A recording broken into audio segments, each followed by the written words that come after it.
Well, greetings and shalom. Much love. Hello. Buenos dias. I hope you guys are good. I hope you are having a wonderful day. Wherever you are, whenever you're listening to this day or night. Much love to all of you out there. Thank you to everybody who hangs out, who listens, who reads scriptures with me, listens to me ramble. Always promoting the one thing that I always promote, which is what I will always promote. And so if you choose to sit and listen to the stuff I talk about, its focus is and always will be the complete scriptures, all of it. Not just the first 5 books, not just the first 66, not just the first 100. We're talking all of them. And the book in front of you has been... It's just one of the greatest books that has ever been delivered to mankind, where we have the entire set of the Apocrypha restored with the name of our Creator and the name of His Son. So we have an amazing tool right before us.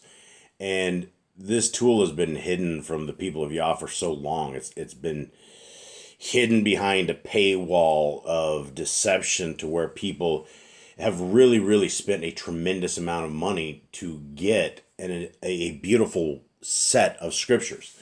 And these scriptures are a breath of fresh air in the entirety, right? To understand the scriptures, we have to have a starting point. And the starting point is, if it's in the New Testament, you're missing the complete Old Testament revealed. Because the entire Old Testament it's a storyline of how we got to a certain point. And if you only have how we got to a certain point, and then inside of that certain point, you take a man they call Shaul, Paul, and you create a doctrine based upon letters to other people that are not technically even should be in scriptures, right? I do not know why we have third-party information coming in the form of letters.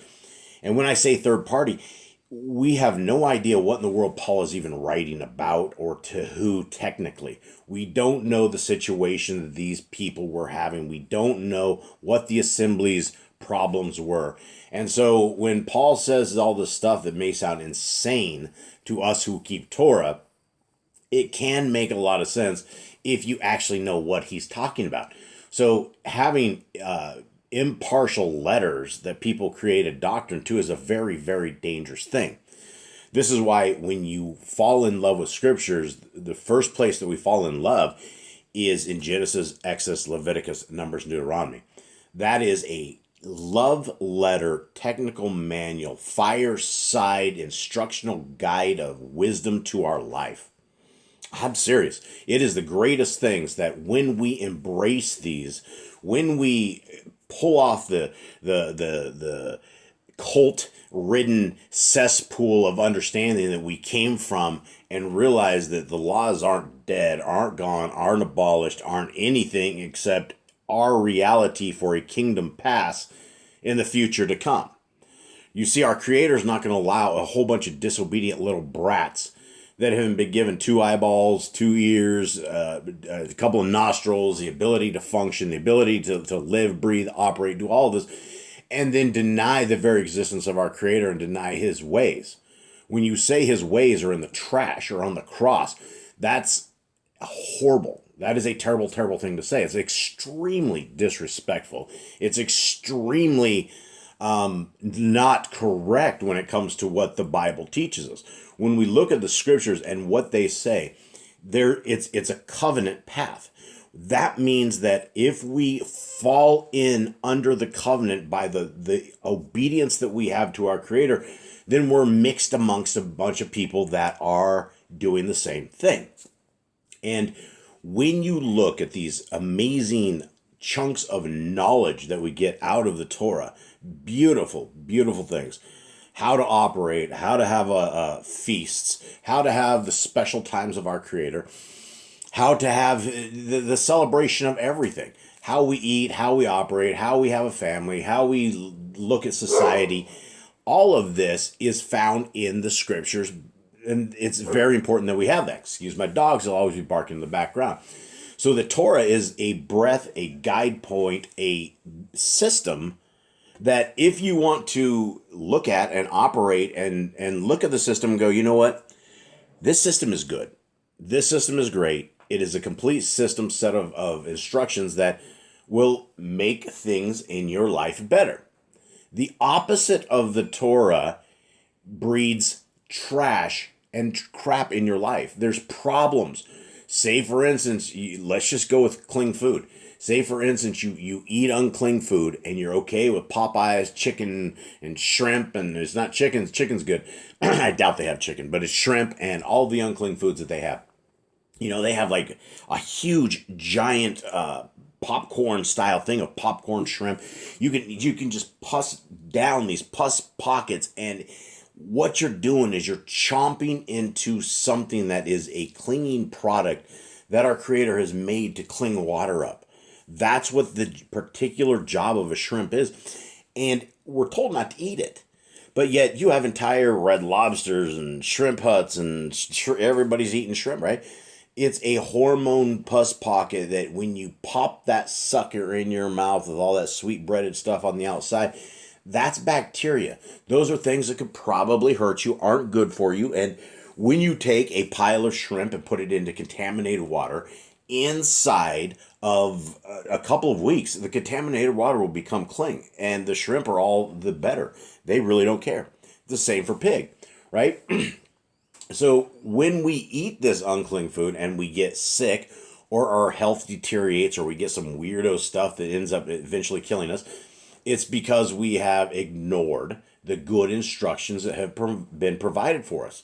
Not only have we ignored it, but we're taught in this cult of satanic religious, all of them, is that it's a laughable thing. It ain't no thing except putting them on the cross, and that's the way to salvation, and that's completely false. That's the way it is to hell. And we don't want to go there, right? We see the world in deterioration. We see what a dark world looks like. Everybody serving Satan, everybody throwing up Baphomet signs, and there's just it's very much an Illuminati style satanic world we're in, and everybody's cheering it on. Nobody's going against the flow, and so we want to be those who are on the other side of this, right? We want to be those little itty bitty tiny fish that are swimming against the giant sets of fish all coming at us. That's what it means. That's what is called set apart. And set apart people means that we're not hanging and doing stuff with the Gentiles. We're not feasting with the Gentiles and partying with the Gentiles and doing things with them that we will end up corrupting ourselves and our souls by hanging out with people with no morals. Same for those inside of the Christian religion. Christians are a very dangerous set of people, and that just really pisses people off. I'm sorry to say that word, but it absolutely ticks people off to no end in the religion, because they've been programmed to say that. And so, guys, we have to come to the place where we have value in our walk with our Creator, and you won't find it anywhere else unless you're reading your scriptures, bringing it to your heart, mind, and soul, writing it with your family, just making it part of your life. That's what the Torah walk is all about. It's a walk. So, guys, let's embrace ourselves in the Torah walk. Let's read some scriptures here. Let's get down. And for those who do not know, this is an app right here, free app by Yah Scriptures, and we have an amazing prison ministry that is every single day. There's something that goes on. There's always some kind of crazy madness that's going on when you're out in this kind of a firestorm of the prison society, where Yah Scriptures is. And we are throwing a lot of love to a lot of brothers and sisters out there. And if you guys are able to support Yah Scriptures in any way, shape, or form, we're always looking for help with pen pals. If you're looking for something that is very challenging, something that's very humbling, something that's very task worthy of those in the kingdom, something that you can do from your home computer, contact me. I got anybody. You got want death row, men, women, Hey, young guys, I mean, old guys. Who do you want? I got a brother or sister for you who would love to absolutely hear from you. So, JBOSS008 at gmail.com. Shoot me an email. I'll hook you guys up with some instructions on how to do it. And if you guys need some help, I'm always here to help. So let us get into this. This is our Messiah walking and talking and hanging and chilling. And it is it's a beautiful book. So let's just drive right into this. 17, Nazariim Khalidi. Chapter 17, verse 11. Yahushua said to the Talmudim later in the day, in the Kodesh books it is written, bearer of good tidings, go into the mountains and lift up your voice with power, crying through all Yehuda and Jerusalem, hail your Elohim and your deliverer. Now this is very interesting, right? Coming off the old stories that we had on this, like right above this, this is definitely, sorry guys, this is definitely something that is new to this, and it's very much worth discussing because it's repeating. Messiah is repeating a quote. This is a quoting out of this, and I haven't looked it up to where it's at. It's probably Isaiah. It's probably, I don't know where this is at. Probably Isaiah would be my guess, but Messiah is re-quoting this, and if he's requiring it or re-quoting it, it's something that we should all take note of. And so it's basically, bearer of good tidings, go into the mountains, lift up your voice with power. What do we lift up our voice to with power? Crying through all of Yehuda and Jerusalem, hail your Elohim and your deliverer, right? It's like putting it up. It's hands in the air. It is like shout outs to the creator of the universe, our Elohim Most High. And he is our deliverer. He's our rock. He's our shield. He's our deliverer. He's the one that has provided life for us. He's provided help in the side of this matrix world that we are in. He adjusts the matrix as we are getting drilled and getting owned. He will send things in and around to help us. Power of prayer, all of this. And so our Elohim is worthy of praise. There's nothing he has done that is not worthy of greatness. Everything he puts forth from every bit of his creation, and I speak of this a lot, but I do need to explain to people who've never been in a jungle environment. It's a system all of itself, that there are so many different kinds of bugs. There are so many different kinds of plants. There are so many different kinds of shrubs and vines and things that will blow in. The wind will blow and you'll have a gazillion new kinds of different kinds of plants that go up everywhere. There's trumpet trees and the jungle is completely alive in the ecosystem that it is in, to where it survives and thrives in this kind of environment. And it doesn't ever get really cold here. About 60 degrees is probably about the coldest it will get. And at that point, we'll all be freezing to death. We live probably around 75 to 90-ish all year round. And it's shorts, no shirt. You know, it's hot. You bail out. If you're out working in the sun, you go through like 8 or 9 shirts in a day, unless you want to be like completely sopping wet. So everything in this jungle is amazing, and there's absolutely a creator, because all of the little bugs get eaten by the bigger bugs, and then the bigger bugs eat the bigger bugs, and then this bird comes by and grabs that bug, and then all of a sudden some snake comes out of somewhere and grabs the bird. And you'll have a giant cow or something that's out in the middle of the jungle, and it'll die inside of a week, tops 2. It's gone, including the skull. The skull will be gone. Eventually the wolves and the coyotes and the things that howl out in the jungle all night long eventually take off. And it's a system. The cow drops dead.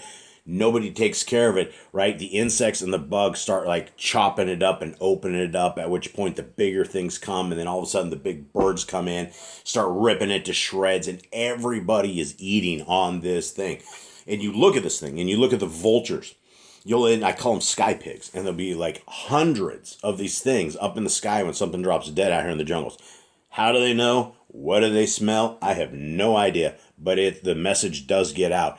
And the sky pigs will be down on the ground. They'll be fighting each other. Like, they'll be all up ripped in this thing. And all these vultures, if you notice how amazing our Creator's creations are, these things have no, it doesn't have like peacock hair, right? It doesn't have any hair on their heads. And when you think about the design, and then you sit there and watch these things rip a hole in this thing and then dump their head way up inside of these things, grabbing it with their big hooked beaks and ripping that flesh out, our Creator didn't want it to have crap in its hair. It would have got completely stuff like all over had it had a different design in it than the design that it is in. So absolutely every single thing that we see is a magnificent creation of our Creator. And the only bad things in our world is any time that man gets a hold of stuff and tries to have one out on our Creator. When they started messing with DNA, that's when everything really, really got bad. And the stuff they've done now is an abomination. The Planned Parenthood baby tear up labs and all this trash and all this crazy satanic stuff, and the abortion clinics worldwide. It is a mess. Everything man has touched has corrupted it, and it is trash, which is why we have an Elohim, and we need to lift up our voice with power, and we need to cry throughout our establishments. We need to let people know that our Elohim is good. He is great. I'm happy to be blessed with even a breath of life. As old as I am right now, and as much as I have abused my body from the early youth of being in Babylon, the fact that I am even able to speak to you guys at this moment in life, as much as I've trashed my own stuff, it is an absolute testament to the fundamental building quality that our Creator has put, because I gotta give it to you real, guys, man. Come, my youth, it's always been about drugs. It has always been about drugs, and it took many, many, many, many years to figure this out, that they are not the very best purpose in our lives. And it's a life of an addict that it had to be tamed, right? And it's like one of these things, it takes sometimes a long, long time. But at the same time, if I take up drinking coffee, then pretty soon it's over, and I'm pounding out coffee all the time. I believe an addict is always an addict, but the testament is that our Creator creates great things. He's worthy to absolutely be praised. We should absolutely be lifting up His name through all things. Continuing on, before I get too far out in the weeds, and I've gone pretty out there, guys. Okay, here we are, 12. Yahushua and his followers took a boat and came to the outlet of the waters, where the others stayed 7 days while Yahushua fasted. And after he returned, the Talmudim said, Adonai, we are concerned, for you spend too much time in solitude and fast too long. Surely this will harm you. Big things, right? None of us like to hear about fasting. None of us want to fast. It's like one of these things that is it's a commitment. It is one of these things that is when we make the flesh suffer, life changes dramatically, which is why fasting is really, really good for all of us. And, even intermittent fasting, they come out with that. It is, the whole 3 meal thing a day and all this, stuff that we eat, the carbohydrate killing diets that we have. It's a mess. Anyway, I'm getting off in the weeds for real. So Messiah has to answer this, right? You're too much time in solitude and you fast too much. Yahushua replied, when fasting is properly undertaken, it can do nothing except good. Also, the body is like a pitcher, which containing water must be emptied before it will hold wine. So it is with the Ruach HaKodesh. Okay, huge thing, right? This is giving us a little bit of an answer about what is fasting actually doing for us. And it sounds like that we're gaining a spiritual hold on things, but we got to get to that point where it hurts, right? Where our belly's aching, it is what it is, right? We got to get to that point, and then when we get to that point and that numbing is there, that's when we're enabling our spiritual ears to hear things and the abilities for things to get done, right? Our Creator will listen to us regardless, But there's always the edge of those who are beating themselves with fasting to attempt to amplify a request or hopes or dreams and things of that nature. Now, continuing on. Continuing on, did not Moshe fast for 40 days, during which time the Ruach HaKodesh flowed into him, so his face shone before the people like a great light? Such is the nature of the power. And because of his brightness, he had to veil it. Likewise with Eliyahu, who fasted 40 days. Do you think those two suffered harm? Or did they benefit through a strengthening of the Ruach? Very important stuff, right? This gives us, again, what are we seeking with fasting? Well, there's a lot of things that can be done with fasting. Number one, it's good for our health. It is good for our health.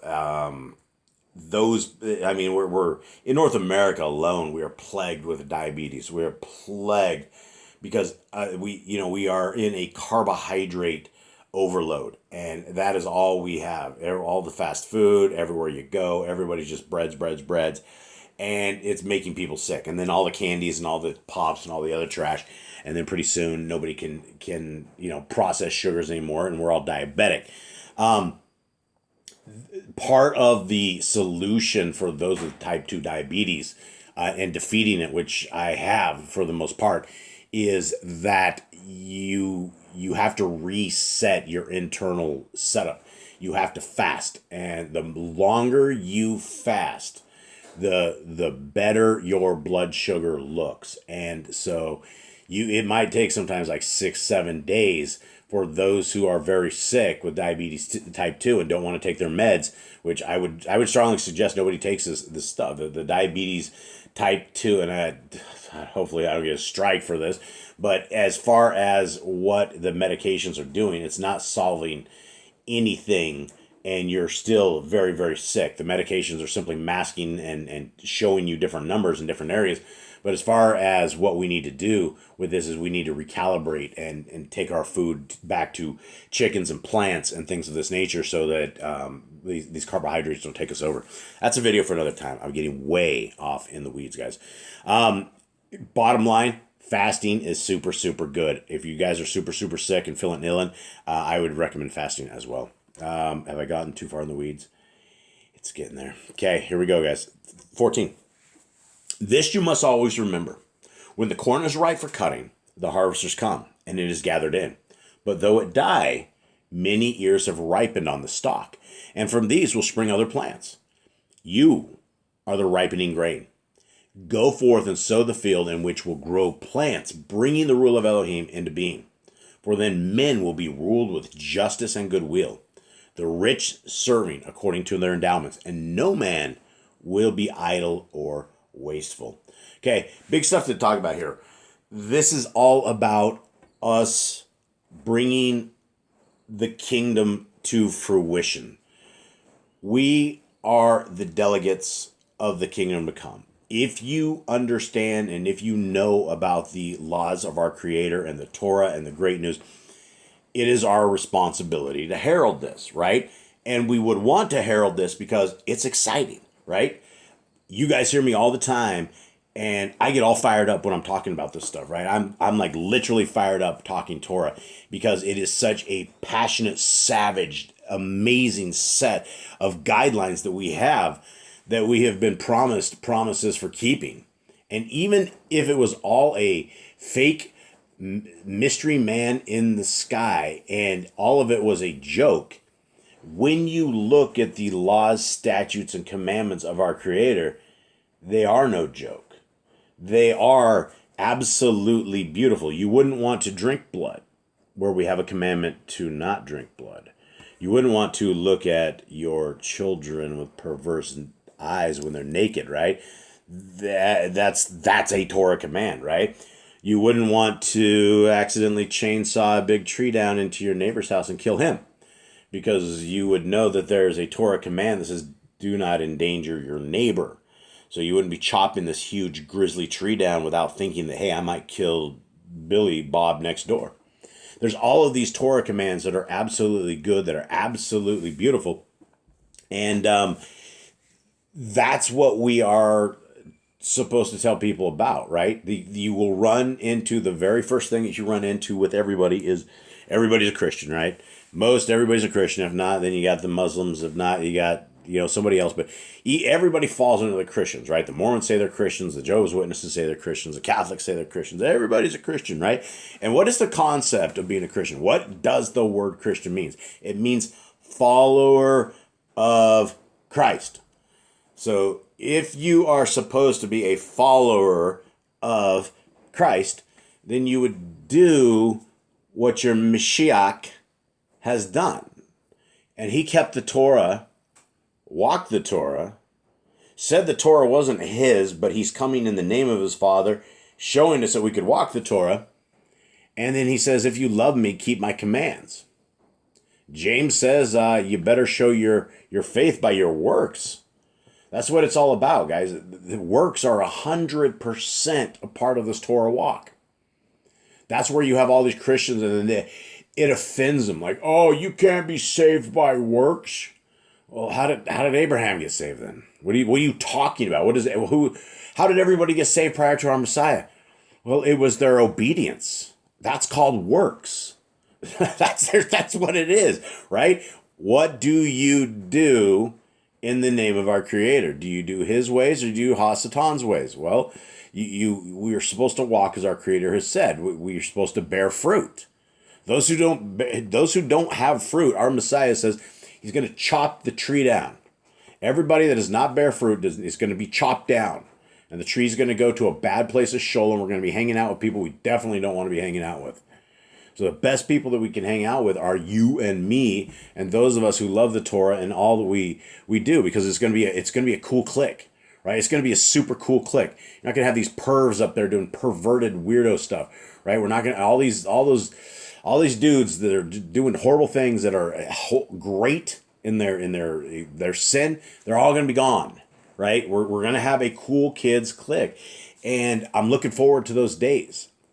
Because I don't have a lot of Torah people I hang out with, right? Down here in the jungles, in 10 years in the jungles, I have not found a single real Torah keeper. I've had some fakers come by, but then fruits obviously show the landscape, and it is what it is, right? And so the Torah walk is something that when we run into those who don't know the Torah, we're willing to come out of our little shells and do the very best to say hi. You know what? And a little bit of conversation in this techie world where everybody's on their phone and nobody wants to talk, all this stuff, it goes a long ways. It goes a really long ways.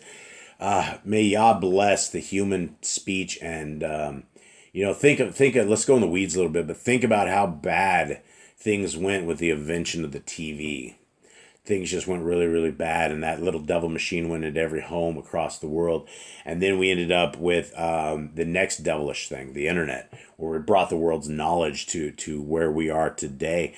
And then we brought these phones, and then we gave these phones to our kids, and then we hooked up everybody to all these large language models, and that's all that people do. And I find myself as well. I don't know what it is, but I however YouTube is set up, I find myself sitting here scrolling for useless trash because it's just provided right in front of me, and I'm like, I got to turn the stupid phone off. I'm like, look, we are enslaved. Like the devil has completely enslaved the society of the world. And imagine those who aren't seeking Torah.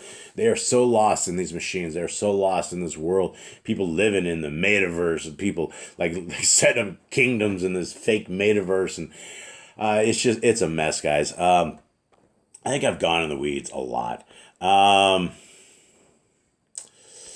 Let's leave it at this. For those who make it to the end of my crazy ramblings, I am sorry I ramble. Much love to you all. One of these days, maybe we can sit around a campfire when we're being extracted out of our places, when the messengers are coming to save the people of Yah, whenever that is, whatever lifetime that is. Hopefully I see you guys all there, and I got nothing but love for y'all. Thank you to everybody who's been a part of Yah Scriptures. Thank you to everybody who's bought a Yah Scriptures, and to everybody who's helped donate, help keep this dream alive, and keep these brothers with a with an advocate from Yah who's willing to step in the boundaries of darkness to try to find some of those we can bring to the light. With that, much love, folks. I'm out.